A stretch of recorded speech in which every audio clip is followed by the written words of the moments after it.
Hello বন্ধুরা, একটা গুরুত্বপূর্ণ আপডেট নিয়ে আপনাদের সামনে হাজির হয়ে গেছি। পার্শ্ব শিক্ষকদের বেতন বৃদ্ধি করতে কি চাইছেন সরকার, এই নিয়ে তো আপনারা এর আগে অনেক বার্তায় পেয়েছেন। তো আগামীতে কি দিন আসতে চলেছে সমস্ত বিষয়ে আপনাদেরকে আপডেট দেব। ইতিমধ্যে আপনারা জানেন যে নেতৃত্বরা নবান্নে গিয়ে তারা বৈঠক করে এসেছেন এবং বৈঠকের পর কি বার্তা দিলেন সেটা আপনাদেরকে জানিয়ে দেব।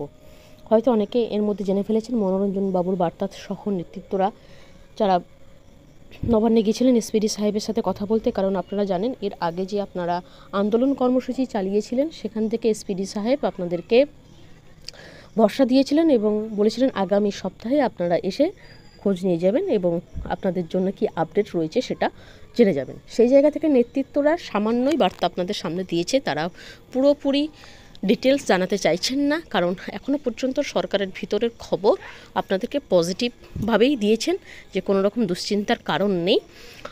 মানবিক রাজ্য সরকার অর্থাৎ মাননীয়া মুখ্যমন্ত্রী ও শিক্ষামন্ত্রীর প্রতি আস্থা রেখেই তারা বলেছেন যে নবান্নে যে ফাইল রেডি আছে সেটা পজিটিভ ইঙ্গিত এবং আপনাদের বেতন বৃদ্ধি খুব শীঘ্রই হবে। সেই বিষয়ে শিক্ষামন্ত্রী মুখ্যমন্ত্রীর সাথে কথা বলে আপনাদের এই যে জিও সেটা অর্ডার আকারে বার করবেন এবং এসপিডি স্যার সেই রকমই একটা পজিটিভ ইঙ্গিত বৈঠকে কিন্তু দিয়েছেন এবং এটা আগেও দিয়েছেন এবং এখনও সে কথা বলেছেন যে আপনাদের দুশ্চিন্তার কোনো কারণ নেই, আপনাদের বিষয়টি তাদের অবগোচরে রয়েছে এবং আপনাদের জন্য যে বেতন বৃদ্ধির অর্ডার সেটা খুব শীঘ্রই হবে, এই বার্তাটা কিন্তু রয়েছে। এবং ঠিক কবে হবে বা সেরকম ডেট কিন্তু মেনশন করা হয়নি। এই শীঘ্রই কথাটার মানেটা ঠিক কতটা কাছে সেটাও কিন্তু জানা যায়নি, তবে নেতৃত্বরা এর থেকে বেশি কিছু জানাননি। তবে যেটুকু যা পজিটিভ আপডেট আছে সেটা আপনাদের অনুকূলেই রয়েছে।